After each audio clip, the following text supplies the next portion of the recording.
Nah, di sini saya akan menjelaskan apa sih arti dari sengketa tata usaha negara tersebut.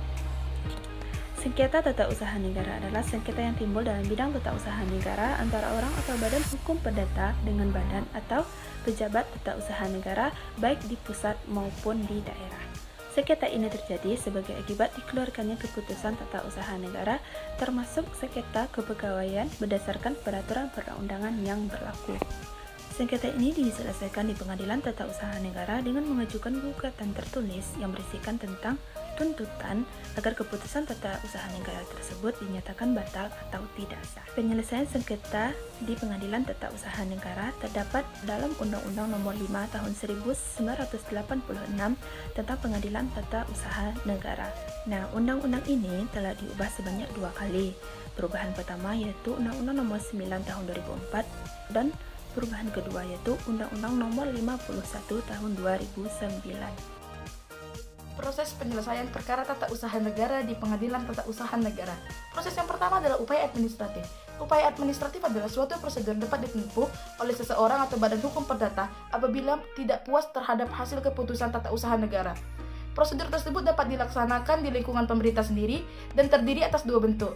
A. Keberatan. Keberatan adalah penyelesaian perkara tata usaha negara yang dilakukan sendiri oleh badan atau pejabat tata usaha negara yang mengeluarkan keputusan tata usaha negara. B. Banding administratif. Banding administratif adalah penyelesaian sengketa tata usaha negara yang dilakukan oleh instansi atasan atau instansi lain dari badan atau pejabat tata usaha negara yang mengeluarkan keputusan tata usaha negara yang berwenang memeriksa ulang keputusan tata usaha negara yang diperkarakan. Kedua adalah gugatan melalui Pengadilan Tata Usaha Negara. Pengadilan baru berwenang untuk memeriksa, memutus, dan menyelesaikan suatu sengketa tata usaha negara jika seluruh upaya administratif sudah dilakukan. Apabila peraturan dasarnya menentukan adanya upaya administratif berupa pengajuan surat keberatan, maka gugatan terhadap keputusan tata usaha negara diajukan ke Pengadilan Tata Usaha Negara.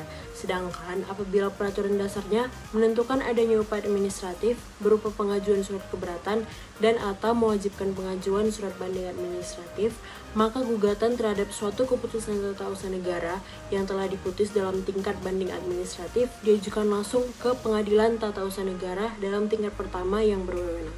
Yang selanjutnya adalah gugatan. Menurut pasal 53 ayat 1 Undang-Undang Pengadilan Tata Usaha Negara, seseorang atau badan hukum perdata yang merasa kepentingan dirugikan oleh suatu keputusan tata usaha negara dapat mengajukan gugatan tertulis kepada pengadilan yang berwenang berisi tuntutan agar keputusan tata usaha negara yang disengketakan itu dinyatakan batal atau tidak sah dengan atau tanpa disertai tuntutan ganti rugi dan atau rehabilitasi. Perlu diketahui bahwa gugatan hanya dapat diajukan dalam tengah waktu 90 hari, terhitung sejak saat diterimanya atau diumumkannya keputusan badan atau pejabat tata usaha negara. Selanjutnya adalah proses dismisal. Proses dismisal merupakan penelitian terhadap gugatan yang masuk di Pengadilan Tata Usaha Negara oleh Ketua Pengadilan. Setelah penelitian administrasi, Ketua meneliti apakah gugatan yang diajukan penggugat layak dilanjutkan atau tidak. B. Hal-hal yang diteliti. Ketua Pengadilan melakukan pertimbangan-pertimbangan terhadap gugatan.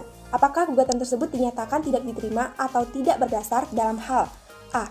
Pokok gugatan tersebut nyata-nyata tidak termasuk dalam wewenang pengadilan. Pokok gugatan ialah fakta yang dijadikan dasar gugatan mendalilkan adanya suatu hubungan hukum tertentu dan oleh karenanya mengajukan tuntutannya. Penjelasan ini terdapat pada pasal 62 ayat 1 huruf A Undang-Undang Nomor 5 Tahun 1986. B. Syarat-syarat gugatan tidak dipenuhi oleh penggugat sekalipun ia diberitahu dan diperingatkan. C. Gugatan tersebut tidak didasarkan pada alasan-alasan yang layak. D. Apa yang dituntut dalam gugatan sebenarnya sudah terpenuhi oleh keputusan tata usaha negara yang digugat. E. Gugatan diajukan sebelum waktunya atau setelah lewat waktunya. C. Prosedur perlawanan.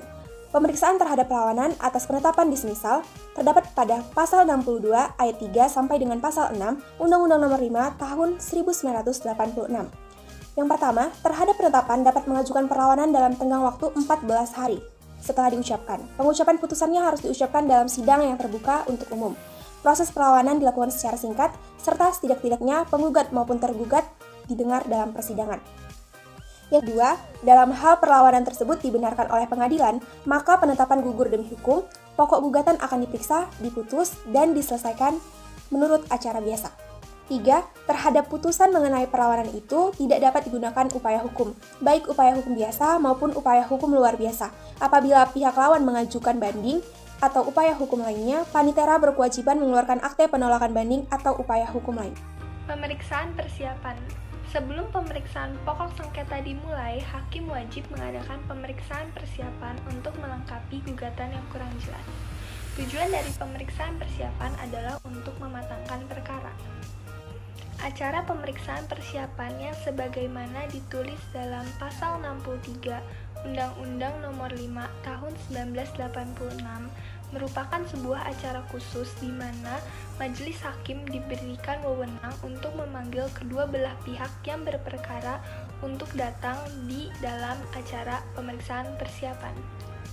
Dalam pemeriksaan persiapan, hakim dapat memberikan nasihat kepada penggugat untuk menyelesaikan gugatan dan melengkapinya dengan data yang diperlukan dalam jangka waktu 30 hari dan meminta penjelasan kepada Badan Tata Usaha Negara yang bersangkutan.